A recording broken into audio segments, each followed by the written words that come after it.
Baik, rekan-rekan semuanya, Bapak Ibu sekalian, mungkin kita mulai untuk webinar hari ini karena mengingat waktu sudah menunjukkan pukul 2:05 ya. Sebelumnya, Assalamualaikum warahmatullahi wabarakatuh. Selamat siang kepada Bapak, Ibu, dan juga rekan-rekan sekalian. Perkenalkan, nama saya Himatul Harisah yang akan menjadi moderator yang akan memandu jalannya untuk webinar pada siang hari ini. Terima kasih sebesar-besarnya kami ucapkan kepada Bapak, Ibu, dan juga rekan-rekan sekalian yang sudah berinisiatif dan juga antusias untuk mengikuti webinar pada kesempatan hari ini. Nah, barangkali di sini ada teman-teman, Bapak, Ibu, dan rekan semuanya yang baru mendengar terkait dengan DSLC. Mungkin izinkan kami pertama kali untuk memperkenalkan diri terlebih dahulu.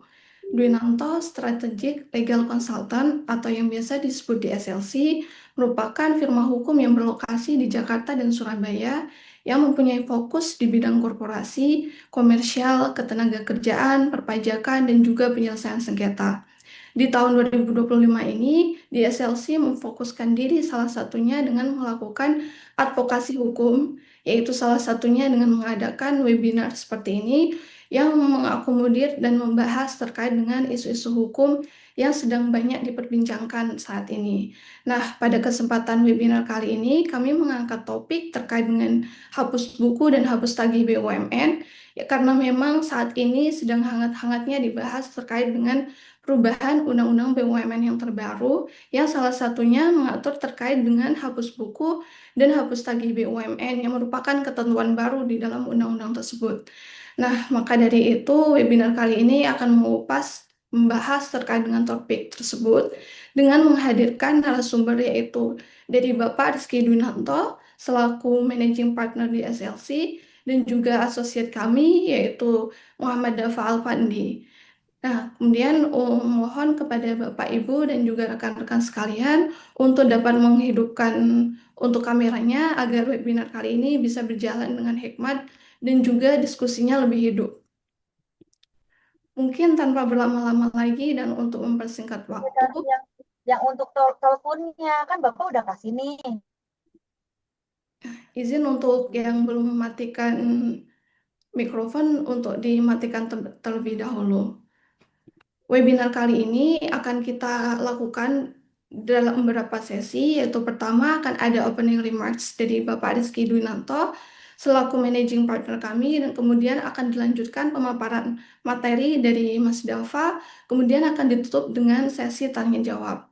Tanpa berlama-lama lagi, mungkin kita mulai saja untuk webinar kali ini dengan opening remarks dari Pak Rizky Dwinanto selaku Managing Partner di SLC.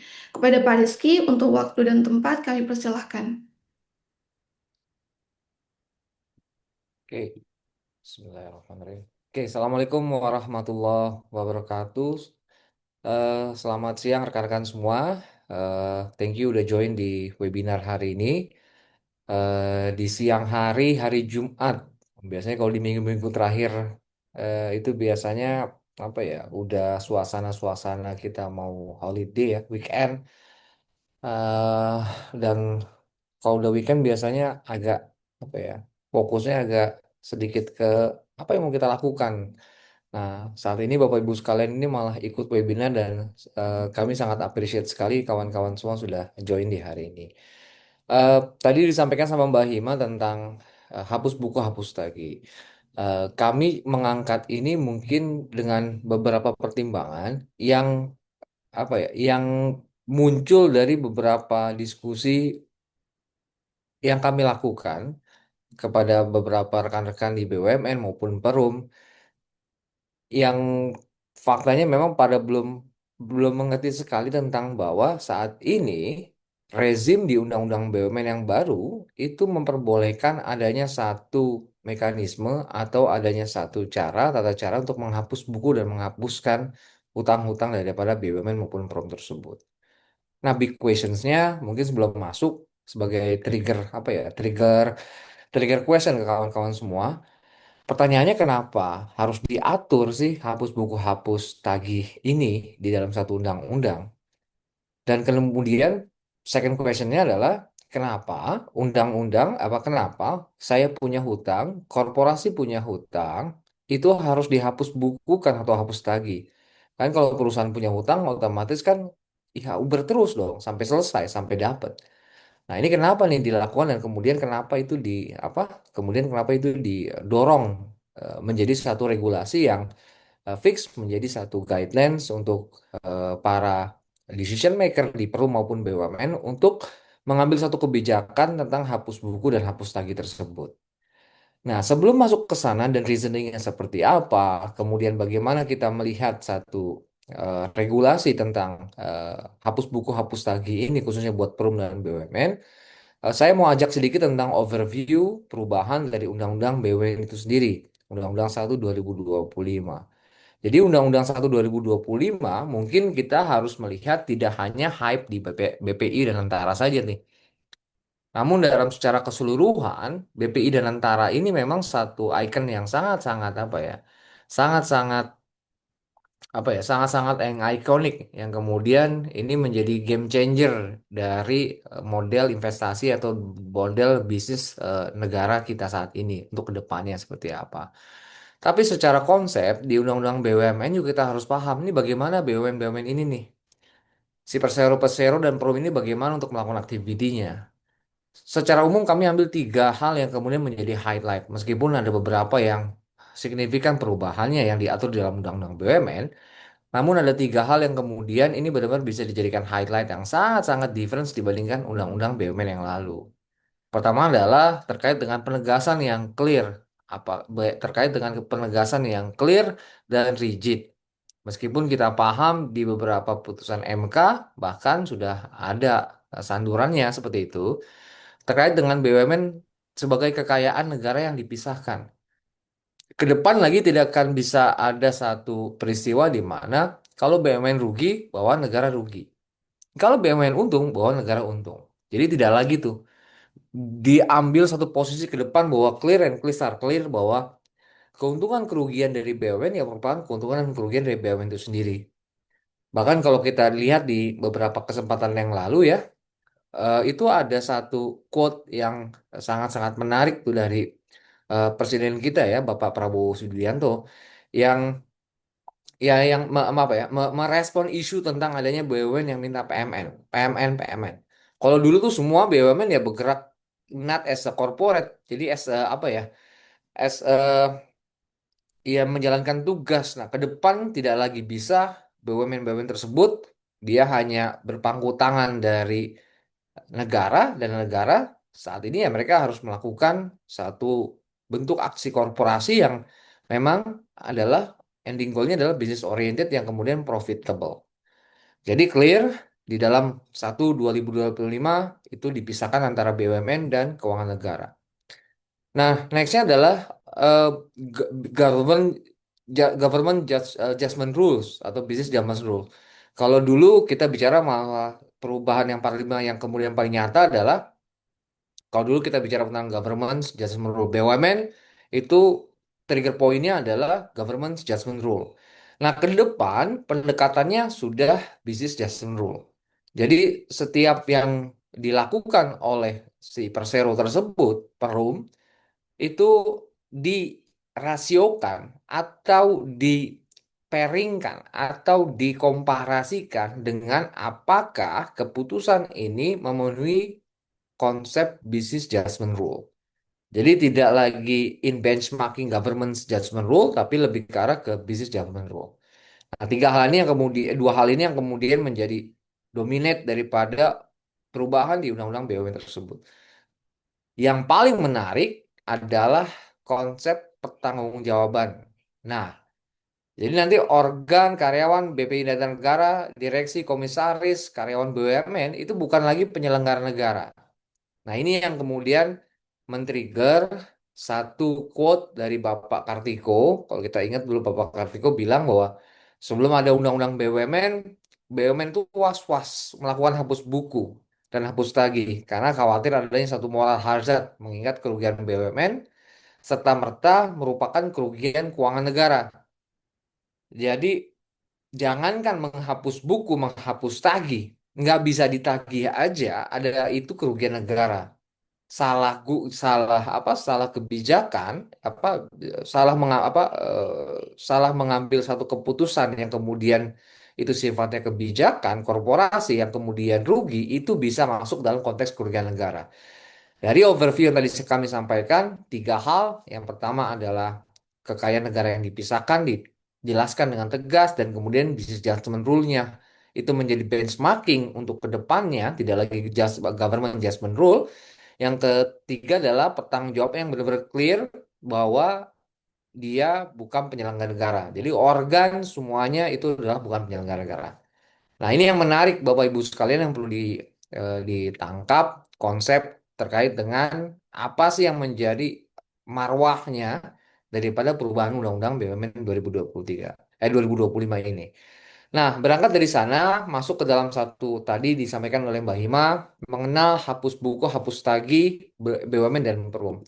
Nah, perlu disampaikan, perlu dipahami bahwa kawan-kawan semua bahwa ada satu bab yang spesifik diatur, bab 3 huruf B tentang penghapus bukuan dan penghapus tagihan. Nah, ini menambah satu bab sendiri yang baru di dalam Undang-Undang BUMN ini. Meskipun di akhir daripada bab tersebut juga dinyatakan dengan tegas bahwa untuk pelaksanaan lebih lanjut terkait dengan tata cara hapus buku dan hapus tagih, itu akan dilakukan eh, melalui oleh peraturan pelaksana lainnya. Baik itu bisa menjadi PP atau itu menjadi Permen Kementerian BUMN atau peraturan BPI dan antara itu kita harus lihat lagi. Tapi secara konsep umum atau secara konsep luasnya adalah pengaturan ini adalah sifatnya progresif nih, yang sifatnya umum diatur di dalam bab ketiga tentang hapus buku dan hapus tagihnya. Ini sesuatu hal yang progresif di dalam rezim BUMN dan perum yang lain, yang baru seperti itu.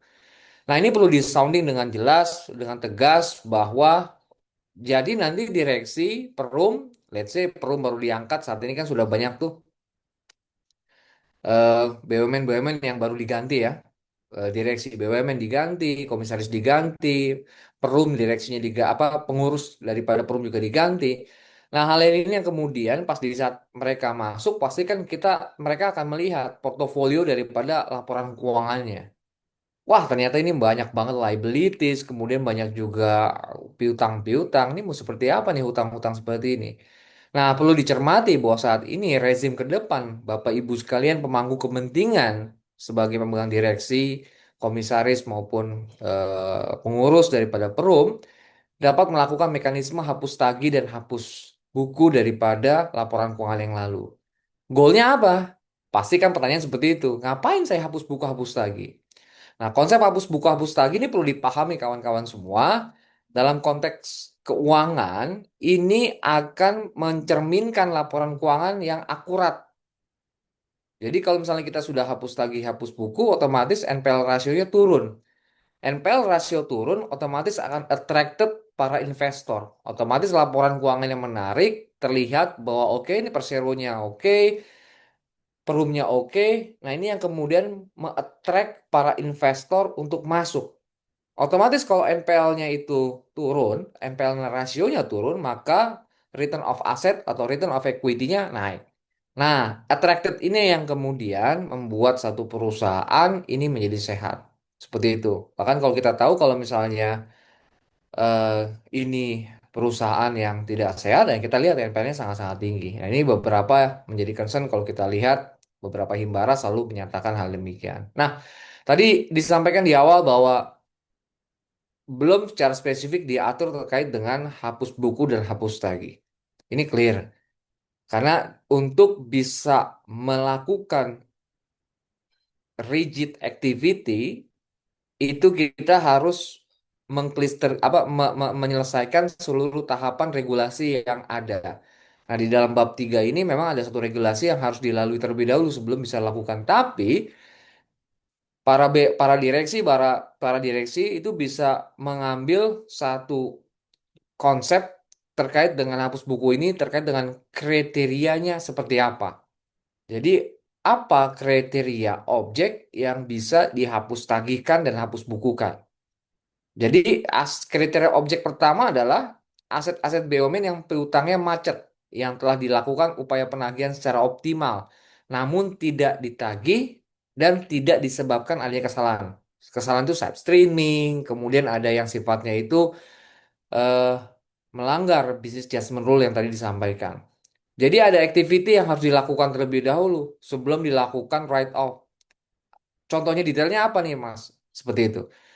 Contoh detailnya adalah bagaimana kita sudah melakukan best effort, baik itu melakukan restrukturisasi terlebih dahulu, sudah di restruct, masih juga default. Ya, kemudian legal actions. Legal action apa?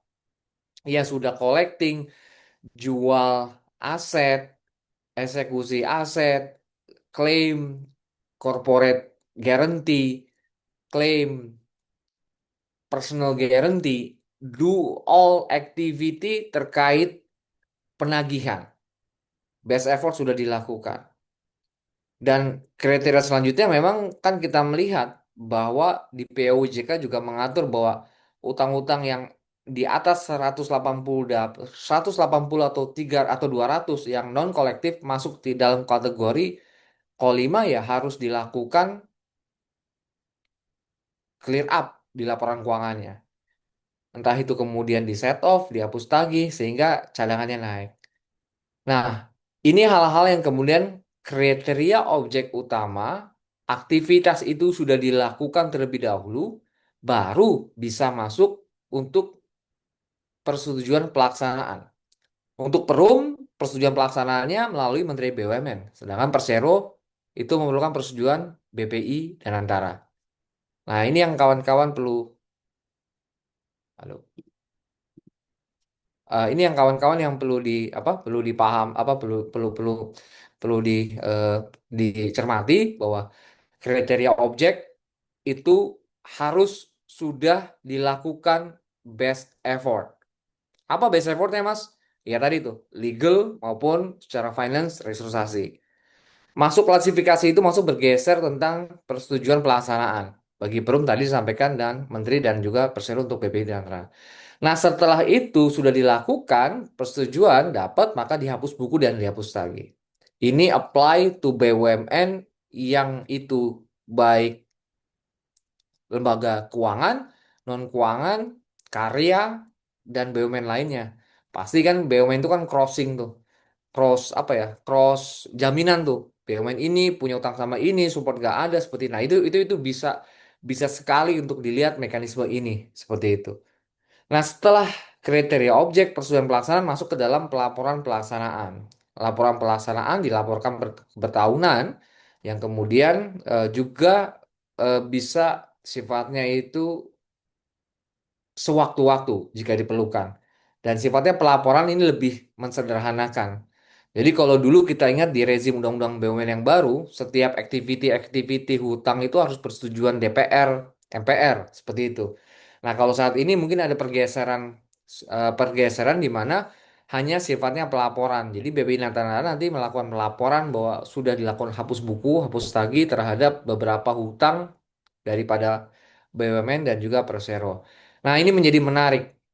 Menarik di mana yang dulu bentuknya adalah approval, saat ini bentuknya hanya notifikasi atau pelaporan kepada MPR, DPR atau wakil rakyatnya. Jadi ini yang membuat gerak langkahnya BUMN saat ini lebih agile. Namun balik lagi dengan adanya peraturan ini tidak mengesampingkan yang namanya akibat hukum pidana jika dibuktikan adanya satu ya eh, kalau kita bilang adalah side streaming ya seperti itu ada vested interest di sana atau ada yang kita bilang bahwa tidak terpenuhinya business judgment rule yang sejatinya. Jadi dengan ada ini tidak serta-merta bahwa oke BUMN direkturnya bisa bebas melenggang seperti itu aja. No. Jadi once itu kemudian ada vested interest di sana, ada side streaming, maka itu yang kemudian dapat dikenakan juga pidana. Namun lepas daripada itu semua, yang sifat-sifatnya kebijakan, sifat-sifatnya itu adalah judgement, itu tidak bisa lagi masuk ke dalam konteks di sana. Nah, ini yang memudahkan sehingga kedepannya pasti governments, BUMN diharapkan lebih agile. Nah, ini adalah hal yang menarik untuk kita lihat ke depannya. Apakah juga ini masuk ke dalam konteks privatisasi? Karena kita melihat juga ada beberapa BUMN sudah siap-siap untuk dilepas atau dilakukan privatisasi atau diambil sahamnya oleh swasta. Nah, karena memang belum teratur dalam detail, maka saya mau ajak kawan-kawan semua nanti Mas Dava memberikan satu gambaran tentang ada satu PP PP 47 ya tentang hapus buku hapus lagi itu diterbitkan di era pemerintahan Prabowo yang baru, dan juga mungkin nanti Mas Dava akan coba sharing tentang bagaimana implementasi hapus buku hapus tagih ini di dalam satu bank himbara, bank mandiri seperti itu yang sudah dilakukan diterapkan oleh Bank Mandiri. Nah, sehingga harapannya dari dua mekanisme atau flow flow eh, flow daripada tata cara penghapus buku ini dapat menjadikan gambaran, oh, mostly likelihood kedepannya akan seperti inilah untuk BUMN dan juga Perum. Nah, Mas Dava mungkin boleh di-share terkait dengan PP 47 dan juga benchmarking di Bank Mandiri. Monggo Mas Dava. Siap, baik. Terima kasih Pak Rizky dan selamat siang kepada Bapak Ibu dan rekan-rekan sekalian. Tadi sudah diberikan hint ya, sudah dipantik oleh Pak Rizky, setidaknya dapat kita tarik dua hal.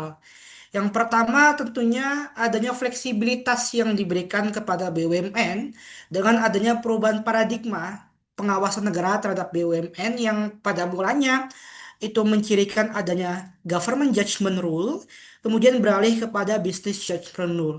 Kemudian yang kedua, sudah diberikan hint juga tadi oleh Pak Rizky bahwasanya ada amanat bahwasanya tata kelola, tata cara berikut pelaporan dan persetujuan dari hapus buku dan hapus tagih kemudian akan diatur lebih lanjut dalam peraturan pelaksana. Nah, mengingat peraturan pelaksananya ini belum ada, kami coba ingin mengajak Bapak Ibu dan rekan-rekan sekalian, kita ngelihat yuk, kita kilas balik ke aturan existing yang mengatur terkait dengan hapus buku dan hapus tagih. Nah, ada dua kerangka yang coba saya lanjutkan ya dari Pak Rizky. Yang pertama, bagaimana POV hapus buku dan hapus tagih dari perspektif PP 47 tahun 2024. Kemudian nanti yang kedua, kami tambahkan, kami perkaya dengan program hapus buku dan hapus tagih yang kemudian dijalankan oleh salah satu himbara, yaitu Bank Mandiri, seperti itu. Nah, yang pertama, kami coba mengajak kita melihat PP 47 tahun 2024. Bapak Ibu dan rekan-rekan mungkin sembari bisa membuka ya PP 47 tahun 2024 di gawainya masing-masing. Nah, secara ringkas ada empat tahapan yang bisa kita temukan dalam PP 47 berkaitan dengan hapus buku dan hapus tagih khususnya kepada UMKM seperti itu. Mengingat kalau kenapa penting untuk diatur untuk UMKM, kita melihat posturnya bahwasanya sumbangsi atau kontribusi UMKM terhadap PDB kita itu sebesar 61%. Seperti itu.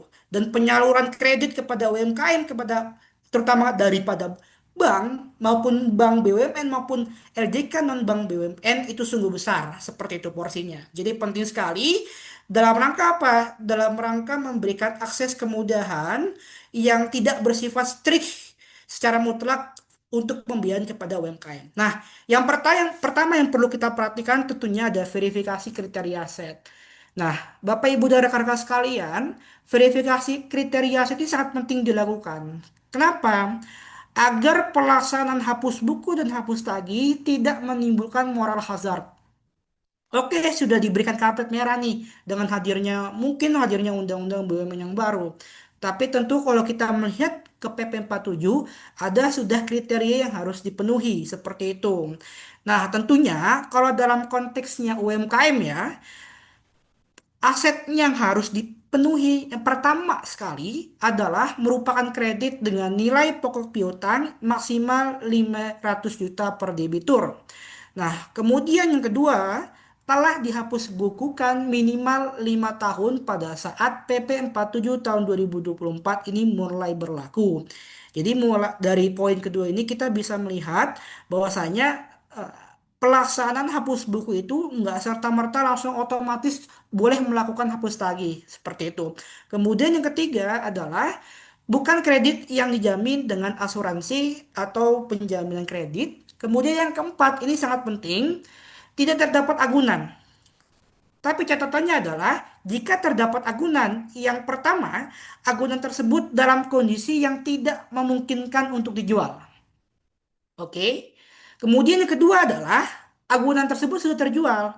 Tapi apa? Tapi hasil penjualan dari agunan tersebut secara nyata tidak mampu untuk mencukupi atau melunasi total piutang secara keseluruhan. Seperti itu.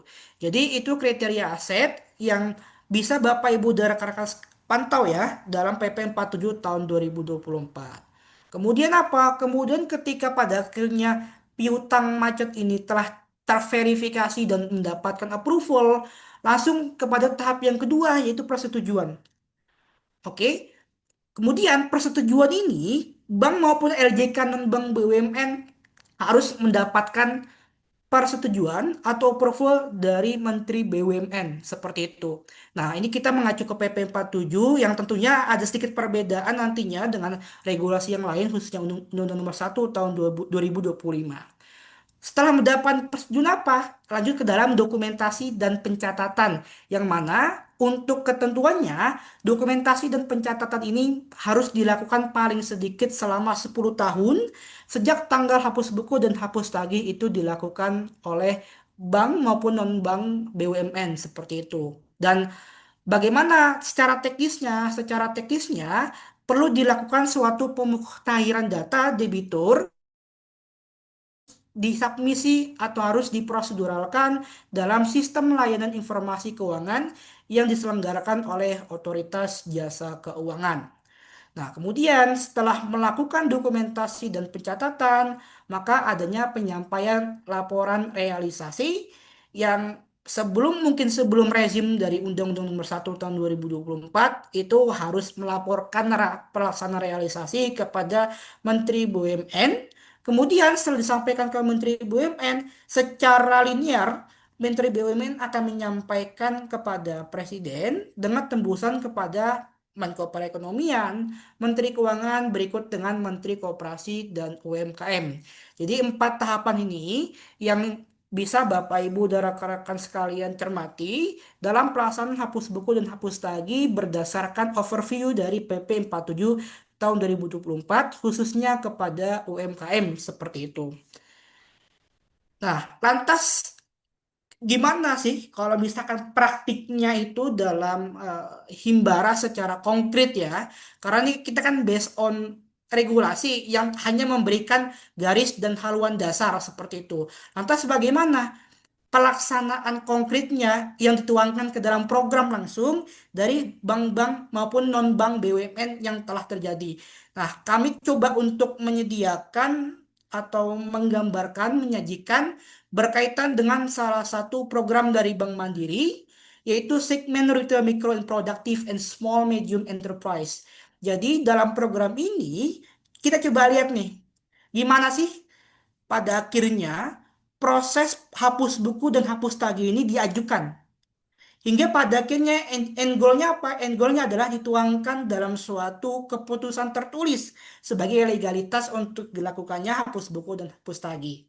Nah, kenapa? Karena ini sangat penting, seperti pendekatan yang tadi disampaikan oleh Pak Rizky di awal, bahwasanya apa? Bahwasanya untuk menghindari adanya moral hazard, perlu adanya upaya-upaya, best effort baik secara legal maupun financial dari internal manajemen Himbara seperti itu. Nah, yang pertama, jika kita melihat benchmarking dari program Bank Mandiri ini adalah rencana penghapusan piutang macet dalam RKAT. Nah, setidaknya dalam RKAT ada tiga hal nih yang harus dituangkan. Yang pertama adalah rincian nasabah dan jumlah piutang macetnya berapa. Kemudian yang kedua adalah skema restrukturisasi terhadap piutang macet. Kemudian yang ketiga adalah proses penyaluran dan sanksi jika terjadi kesalahan dalam penyaluran. Nah, ini tegak lurus dengan apa yang telah disampaikan sebelumnya, bahwasanya apa? Bahwasanya oke, sekarang pada akhirnya organ karyawan dari BUMN itu berikut dengan BP dan Antara yang diatur dalam regulasi lain itu kemudian tidak diglorifikasi sebagai penyelenggara negara. Sehingga apa? Sehingga tentunya terbebas dari tanggung jawab penyelenggara negara. Tapi penting untuk kita cermati nanti, jika pada akhirnya permen ini sudah hadir, bahwasanya apa? Bahwasanya ada limitasi. Limitasi apa? Limitasi jika terjadi kesalahan yang pada akhirnya tidak mencerminkan dua hal. Yang pertama adalah itikat baik dan yang kedua adalah tata kelola yang baik. Maka bisa saja potensi muncul adanya bentuk pertanggungjawaban selaku penyelenggara negara yang sangat berkaitan erat dengan adanya kerugian negara. Nah, makanya penyusunan dalam RKAT ini penting, Bapak Ibu dan rekan-rekan sekalian, untuk bisa memberikan haluan-haluan yang tegas dan rigid berkaitan dengan proses hapus buku dan hapus tagih ke depannya. Sehingga apa? Sehingga dalam proses pelaksanaannya tidak terjadi secara serampangan. Kemudian yang kedua apa? Yang kemudian yang kedua adalah pengajuan permohonan yang tentunya pertama prosedur formil harus dilakukan submisi. Bisa dilihat dalam di bawah ya, dalam keterangan di bawah ada serangkaian dokumen formil yang harus dilampirkan atau harus disubmisi, yang mana dokumen formil ini secara garis besar atau secara umum menggambarkan piutang macet yang memang secara kriteria aset itu bisa untuk dilakukan hapus buku dan hapus tagih. Seperti itu. Ada identitas nasabah, ada bidang usaha nasabah, sampai dengan informasi lainnya yang dianggap perlu, seperti itu. Nah, kemudian ketika telah melakukan submisi, maka segala dokumen-dokumen formal tersebut akan kemudian coba diverifikasi oleh Dewan Direksi selaku pengendali operasional dari perusahaan. Nah, kemudian setelah mendapatkan approval, maka akan diterbitkan namanya surat keputusan direksi yang berisi persetujuan dari direksi terhadap dokumen-dokumen formil, terhadap dalil-dalil yang menunjukkan bahwasanya hapus buku dan hapus tagih ini memang sangat urgent atau perlu untuk dilakukan terhadap debitur, seperti itu. Kemudian lanjut ke tahap yang berikutnya adalah penetapan SK direksi ya. Jadi ada sistem double verification ya, Bapak Ibu dan rekan-rekan sekalian, mengingat krusial dan vitalnya hapus buku dan hapus tagih, maka perlu sekali yang namanya double verification. Nah, SK direksi ini tentunya apa? Tentunya menjadi ending goal, menjadi legalitas akhir yang penting untuk diterbitkan sebagai dasar untuk mengajukan hapus buku dan hapus tagih. Caranya gimana? Yang pertama, tentunya apa? Tentunya dilakukan dengan penyerahan bukti persetujuan direksi. Jadi, setelah penerbitan surat keputusan direksi pada tahap kedua, nah, surat keputusan direksi tersebut akan coba diverifikasi kembali oleh Menteri BUMN. Menteri BUMN akan melakukan double verification berkaitan dengan dokumen formil yang telah dilampirkan sebelumnya. Oke, kalau misalkan pada akhirnya di approval, maka bisa lanjut ke dalam penerbitan dan pemberlakuan dari SK direksi. Kalau tidak apa? Kalau tidak, ya bisa untuk melakukan perbaikan-perbaikan atau proses penyempurnaan dan pelengkapan dari dokumen-dokumen formal yang telah diberikan sebelumnya kepada Dewan Direksi. Seperti itu.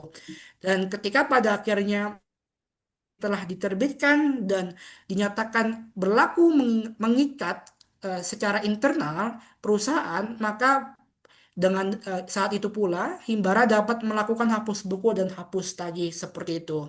Jadi itu gambaran dari benchmarking Bank Mandiri berkaitan dengan bagaimana program mereka dalam mengkonkretkan apa yang telah digariskan, apa yang telah diberikan haluan dalam regulasi, khususnya pada PP 47 tahun 2024. Nah, selanjutnya adalah bagaimana kita coba untuk menerka-nerka nih Bapak Ibu dan rekan-rekan sekalian. Kira-kira peraturan pelaksana dari Undang-Undang Nomor 1 tahun 2025 itu arahnya kemana?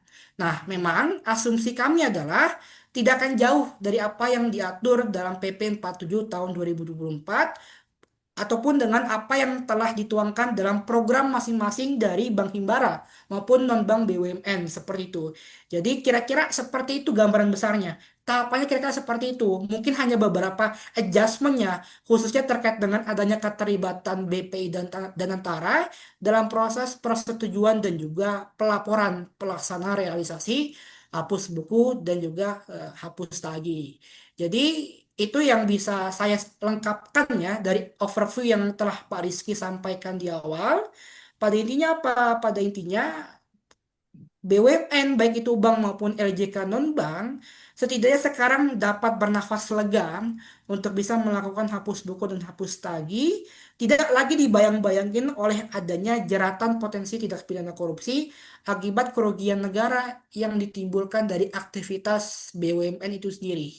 Jadi semoga harapannya apa? Harapannya hadirnya Undang-Undang Nomor 1 Tahun 2025 ini bisa memberikan pengaturan yang progresif nanti bagi keberlangsungan BUMN, khususnya nanti kepada debitur-debitur yang memang layak untuk diberikan pendanaan dan kemudian pengaturan-pengaturan yang tidak akan menimbulkan yang namanya moral hazard dalam pengaturannya.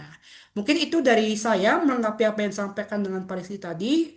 Lebih lanjutnya kita bisa discuss di dalam sesi tanya jawab nanti. Sekian dari saya mungkin kayak kembalikan ke moderator Mbak Hima. Ya, Terima kasih. terima kasih Pak Rizky dan juga Mas Dava atas pemaparan materinya yang sangat insightful ya. Mungkin untuk saat ini kita langsung saja masuk ke sesi terkait dengan tanya jawab. Untuk sesi tanya jawab ini kita buka dulu untuk 3 pertanyaan. Mungkin untuk Bapak Ibu atau rekan-rekan sekalian yang ingin bertanya bisa mengajukan raise hand atau bisa mengirimkan ke kolom chat. Mungkin dari Bapak Ibu dan rekan-rekan sekalian apakah ada pertanyaan? Mungkin sembari menunggu apabila nanti ada pertanyaan yang masuk, bisa melalui chat. Ini saya izin membacakan untuk pertanyaan yang sudah masuk di Google Form dari Pak Mardio Darmaganti. Apakah join di Zoom juga? Mungkin izin pertanyaannya saya bacakan. Ya, ayo join. Ya, apakah ingin dibacakan sendiri atau saya bacakan Pak untuk pertanyaannya? Boleh, boleh dibacakan aja. Ya, baik izin ya Pak. Untuk pertanyaannya, jika di kreditur sudah dilakukan hapus buku, apakah penagihan masih dilakukan kepada debitur dan tercatat jika ada pembayaran dan pembayaran tercatat sebagai apa? Apabila tercatat, maksudnya pembayaran ini tercatat sebagai pembayaran apa gitu. Begitu ya Pak ya? Iya, iya. Misal sudah dihapus, kita tapi tetap ada bayar dari debiturnya, dari kreditur ada hapus hapus buku. Nah itu kitanya mencatatnya sebagai apa? Jika ada pembayaran dari debitur yang kita sudah lakukan hapus buku. Ya, baik Pak. Terima kasih Pak untuk konfirmasinya. Ya, Mungkin bisa langsung saja dijawab dari Pak Rizky ataupun Mas Dava, silahkan.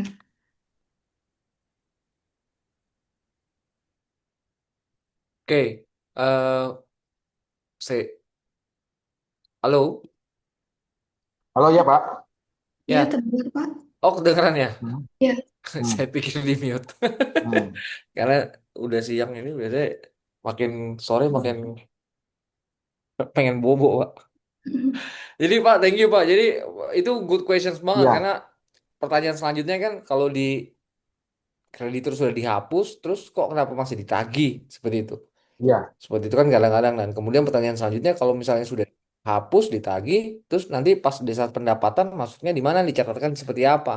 Apa kembalian seperti apa? Nah, ini konsep accounting yang mungkin pendekatan yang paling cocok yang bisa diterapkan di dalam posisi ini adalah ada beberapa perusahaan-perusahaan atau banking ya, perusahaan pembiayaan khususnya ya. Ya, dia masih tetap melakukan penagihan. Meskipun di dalam pencatatan mereka ini sudah dihapuskan nih, dihapus bukukan seperti itu.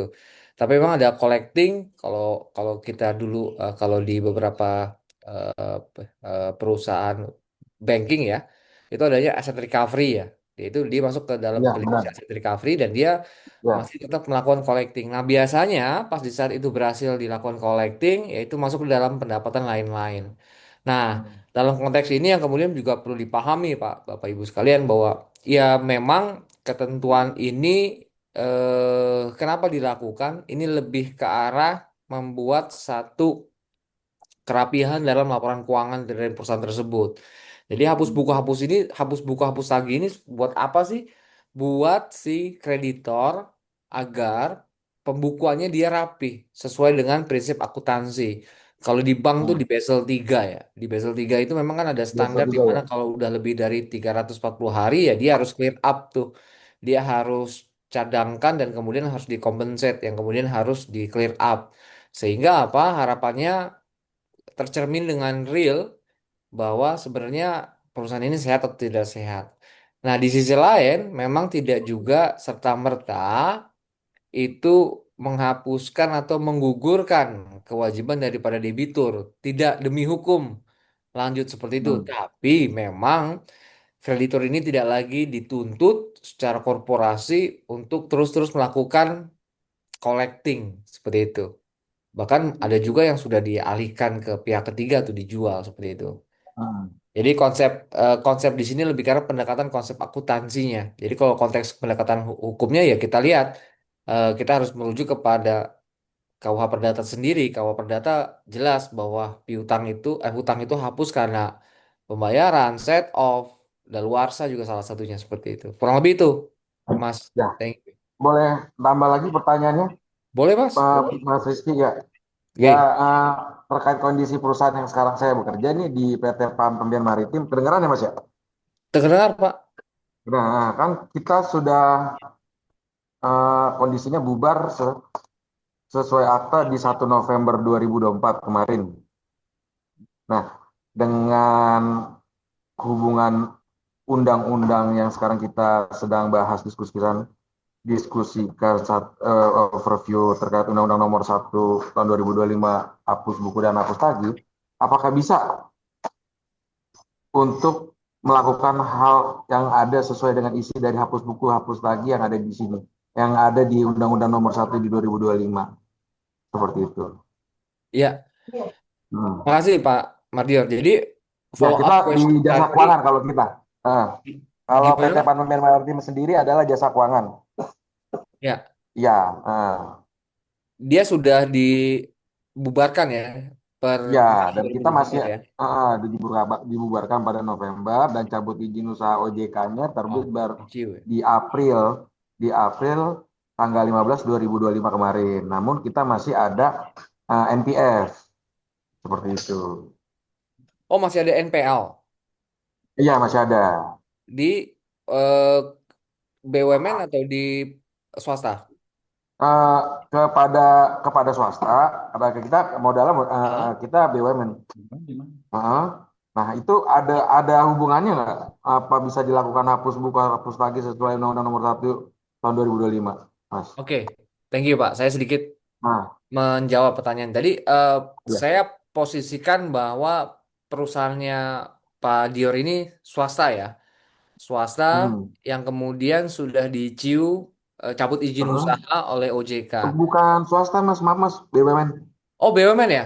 Ya, Oke, sorry. Jadi pas di saat Heeh. BUMN sudah dihapus buku, dihapus buku karena izin Heeh. usahanya diselesaikan, otomatis di dalam apa di dalam keuangannya itu biasanya setelah dicabut izin usaha itu ada follow up-nya itu likuidasi ya. Seperti itu. Ya, Likuidasi. likuidasi. Ya, sekarang masa likuidasi. Ya, likuidasi ada likuidator yang kemudian Hmm. likuidator itu melakukan penagihan-penagihan. Nah, Iya, di betul, posisi betul. di posisi eh, perusahaannya Pak Dior ini seharusnya Hmm. secara hukum udah selesai, bisa di follow up Hmm. terus atau bisa di langsung hapus tagih.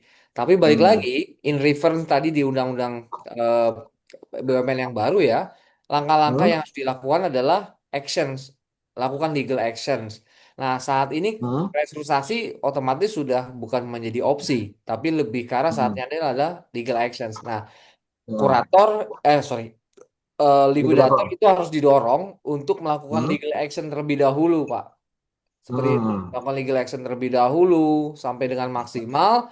Setelah kemudian tidak ada hasil, baru mungkin bisa dilakukan penghapus bukukan dan hapus tagih. Seperti itu, Pak. Oke, oke. Berarti tetap mengacunya yang bisa yang undang-undang ini atau berlakunya yang mana? Untuk Dasar hukumnya. likuidator, untuk Ya, untuk perusahaan, liquidatornya. untuk likuidator. Jadi Ah, kalau ah, likuidator itu pengacuannya tetap di undang-undang yang terbaru, Pak. Kita lihat di hmm, langkah-langkah yang terbaru. hmm, Jadi best effort yang tadi disampaikan di awal adalah hmm. kita melihat langkah-langkah yang kemudian maksimal dilakukan oleh likuidator sampai dengan tidak tercollecting, maka keputusan oleh likuidator untuk mencatatkan ini adalah piutang yang tak tertagih untuk bisa dihapuskan itu bisa terpenuhi seperti itu, Pak. Itu itu keputusan di likuidator apa sama yang mekanisme yang tadi dijelaskan Mas Rizky atau Mas Dava tadi yang Ya, ada persetujuan dari direksi. ya. Ya, gimana? Karena yes, karena konteksnya kalau sudah masuk ke likuidasi ya, cabut izin usaha, Hmm, memang kewenangannya ya. di likuidator tuh, tidak lagi ada Oke, oke. persetujuan seperti itu. Nah, ini dalam dalam Ah, konteks kami melihatnya dalam konteks situasi normal, bisnis hmm. activity yang tidak dilikuidasi, maka itu perlu perlu persetujuan dari BPI dan Antara kalau yang saat ini seperti. Oh, ya, ya, ya. Terima kasih, Mas. Mungkin dari Pak Mandior, apakah sudah cukup, Pak? Cukup, cukup. Terima kasih, Mas Rizky. Ya, Ya, terima kasih Pak Mandior. Kemudian ini yo. sudah ada pertanyaan yang masuk lagi dari kolom chat dari Bapak Danang. Sebenarnya ada 3 pertanyaan, namun karena memang sudah ada keterbatasan waktu, sudah mau menunjukkan pukul 3, mungkin saya izin bacakan untuk 1 pertanyaan saja, Pak. Yang pertama, pertanyaannya terkait apakah ada perbedaan dasar hukum hapus buku dan hapus tagih untuk bank dan pembiayaan. Nah, demikian Pak Rizky dan Mas Dava mungkin ingin dijawab pertanyaan tersebut. Ya, nanti Mas Dapo mungkin bisa melengkapi ya. Eh Kalau reference dari peraturan saat ini untuk dia itu keuangan maupun dia itu non keuangan harus kita lihat lebih jauhnya itu apakah di eh, lembaga keuangan nanti PUJK akan mengeluarkan seperti itu. In reference-nya biasanya ke sana. Kalau kita lembaga keuangan, non keuangan, dia biasanya nge-reference-nya ke POJK. Apakah POJK nanti mengeluarkan regulasi rigid lainnya? Namun secara umum kita harus tunggu dulu nih di PP atau Permen BPI dan Antara atau Permen Kemenek BUMN terkait dengan pelaksanaan daripada pasal 62 Undang-Undang yang baru ini seperti itu. Biasanya setelah itu ada peraturan pelaksanaannya. Nah, untuk sektor-sektor keuangan nanti di follow up oleh PUJK. Nah, so far kalau melihat dari analogika yang kemudian itu terjadi seperti itu, so far harusnya akan ada 2 regulasi yang mengatur. Baik itu buat BUMN Perum yang sifat di luar keuangan itu masuknya ke eh, kementerian dan juga kalau dia keuangan dia POJK. Mostly seperti itu meskipun kita harus lihat nih apa implementasinya. Itu Mas Darpa mungkin bisa ada yang Oke. ditambahkan. Baik, terima kasih atas pertanyaannya. Menambahkan sedikit ya. Jadi by regulasi memang ada perbedaan seperti itu, pengaturan. Kalau misalkan Bapak Ibu sekalian melihat untuk lembaga pembiayaan, notabene memang diatur salah satunya ya, Bapak Ibu bisa lihat dalam PMK. PMK nomor 144 tahun 2021. Tata cara penghapus bukuan dan penghapus tagihan piutang lembaga pembiayaan ekspor Indonesia. Nah, memang karena prosedur pembiayaan yang kemudian disalurkan oleh bank dan juga lembaga pembiayaan yang berbeda, maka memang perlu adanya pemisahan pengaturan. Khususnya nanti harapannya baik itu dalam permen maupun PUJK memberikan atau mengeluarkan peraturan sektoral tersendiri, tentunya harus ada perbedaan pengaturan, mekanisme hapus buku dan hapus tagih yang dilakukan oleh bank maupun lembaga pembiayaan. Tapi untuk secara existing ada pemisahan pengaturan dasar hukum hapus buku dan hapus tagih antara bank yang kemudian coba diakomodasi awalnya dari UU P2SK, kemudian di PP, bahkan sekarang yang terbaru ada di Undang-Undang Nomor 1 Tahun 2025, dan untuk lembaga pembiayaan sudah ada aturannya yang lain. Khususnya salah satunya adalah PMK 144 tahun 2021.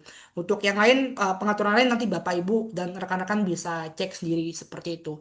Itu untuk perbedaan regulasi seperti itu. Dan menambahkan sedikit mungkin ya Mbak Ima sekalian untuk yang pertanyaan menarik nih ya. Apakah hapus buku dan hapus tagih memiliki perbedaan yang mendasar? Singkatnya Bapak Ibu dan rekan-rekan sekalian, hapus buku itu adalah tindakan administratif. Membersihkan laporan keuangan, menyehatkan laporan keuangan. Kenapa? Karena tujuan ataupun goalsnya adalah kualitas aset yang tergambarkan dari rasio NPL. Semakin rasio NPL itu mendekati nol ya atau semakin tinggi, maka kualitas asetnya itu bermasalah seperti itu. Itu fungsi dari hapus buku. Kemudian ada prosedur-prosedur tertentu penagihan secara optimal, restrukturisasi, kemudian boleh untuk melakukan hapus piutang. Nah, hapus tagih piutang itu pada akhirnya apa? Menghapuskan hak tagih kreditur kepada debitur. Setelah apa? Setelah kreditur ini merasa, ah ini udah nggak mungkin tertagih. Sudah melakukan best effort tapi udah nggak mungkin tertagih. Sehingga pada akhirnya apa? Pada akhirnya modal dasar mereka nanti akan dikurangi sehingga biar balance di dalam neraca. Yang awalnya itu dituliskan atau dicatatkan sebagai piutang tak tertagih, kemudian dihapuskan karena merasa apa? Merasa utangnya ini atau piutangnya ini tidak mungkin untuk dapat tertagih lagi. Jadi secara konsep mendasar perbedaan hapus buku dan hapus tagih seperti itu. Mungkin dari Pak Rizky ada yang mau ditambahkan untuk melengkapi? Cukup, Mas. Cukup ya, oke. Demikian Mbak Hima mungkin dari saya. Terima kasih Pak Rizky dan Mas Dava atas jawabannya. Ini masih ada beberapa pertanyaan sebenarnya, tapi mungkin karena memang sudah waktunya habis, nanti untuk pertanyaan yang belum terjawab pada sesi webinar kali ini akan kami jawab secara tertulis dan kami publikasikan melalui website kami di www.dslc.law. Nanti apabila sudah ditayangkan akan kami informasikan kepada rekan-rekan dan Bapak Ibu sekalian. Nah, sebelum masuk ke sesi penutup, mungkin dari Pak Rizky atau Mas Dava ada closing statement yang ingin disampaikan. Silakan, Pak. Oke, thank you kawan-kawan semuanya hari ini yang sudah join. Jadi memang ini lebih lebih membuat membuat apa ya? Membuat kita terus melakukan riset lagi, deep riset lagi untuk compliance lah intinya seperti itu. Compliance itu semakin kita mendapatkan insight terkait dengan updating regulasi, otomatis kita baik itu in-house maupun eksternal consultant itu bisa memberikan satu feedback masukan terhadap pemangku kepentingan lebih komprehensif dan lebih apa ya lebih comply dengan regulasi-regulasi yang baru. Hari ini memang di hari ini webinar hari ini memang mungkin sedikit digambarkan adalah di trigger dari ada beberapa rekan-rekan kami ya atau klien-klien kami yang secara apa secara informasi belum belum get the point nih bahwa memang ini dimungkinkan untuk BUMN perlu untuk melakukan habis buku dan pas lagi. Harapannya ke depan nanti kita akan follow up terus untuk detail terkait dengan bagaimana implementasinya yang ya ending goal dari ini adalah berikanlah mengcompliance dan memberikan satu apa ya memberikan satu pemahaman yang baik untuk rekan-rekan DSLC yang lainnya. Kurang lebih itu Mbak Hima dari saya. Dari Mas Dava mungkin ada tambahan? Baik, terima kasih Pak Rizky dan Mbak Hima. Dari saya sedikit saja ya sebagai closing statement bahwasanya memang meskipun isu ini sangat accounting dan finance sekali, tapi posisi kami terutama dalam konteks sebagai konsultan hukum bisa membantu atau lebih ke assisting untuk menyusun bagaimana prosedur, bagaimana pada akhirnya pelaksanaan ini comply sesuai dengan regulasi yang berlaku, baik itu terhadap bank, lembaga pembiayaan, baik itu tujuannya kepada UMKM ataupun debit jenis ataupun klasifikasi debitur lain. Tapi secara konsep kami, konteks kami sebagai konsultan hukum, kami akan lebih assisting terkait dengan bagaimana perumusan kebijakan ataupun prosedural internal dalam pelaksanaan hapus buku dan hapus tagih. Agar apa? Agar nantinya pelaksanaannya tidak menimbulkan moral hazard dan tepat sasaran dan proporsional. Jadi itu sedikit dari saya. Monggo kalau Bapak Ibu dan rekan sekalian mungkin punya keluhan berkaitan dengan hapus tagih dan hapus buku terhadap perusahaannya, atau mungkin berencana ingin hapus buku dan hapus tagih tapi nggak tahu caranya seperti apa, boleh feel free sekali untuk bisa kontak kami, baik itu lewat Instagram ataupun lewat website kami di www.dslc.law. Boleh konsultasi, boleh bertanya apapun kepada kami. Intinya apa? Intinya dari adanya pengaturan ini diharapkan bisa untuk lebih mengedepankan sektor-sektor yang memang memberikan sumbangsi yang besar terhadap PDB, khususnya kepada UMKM seperti itu. Dari saya itu aja, Mbak Hima. Terima kasih atas antusiasme dan inisiatif dari Bapak Ibu dan rekan-rekan sekalian. Siang-siang udah hadir nih. Kita belajar agak sedikit berat ya, hapus buka bus lagi, tapi saya sangat salut dengan atensi dan inisiatif yang diberikan. Dari saya itu Mbak Imah, saya kembalikan Ya, ke moderator. terima kasih Mas Dava dan Pak Rizky atas closing statement yang diberikan. Mungkin sebelum menutup webinar kali ini akan ada sesi foto bersama ya. Mohon untuk on cam untuk Bapak Ibu dan rekan-rekan semuanya.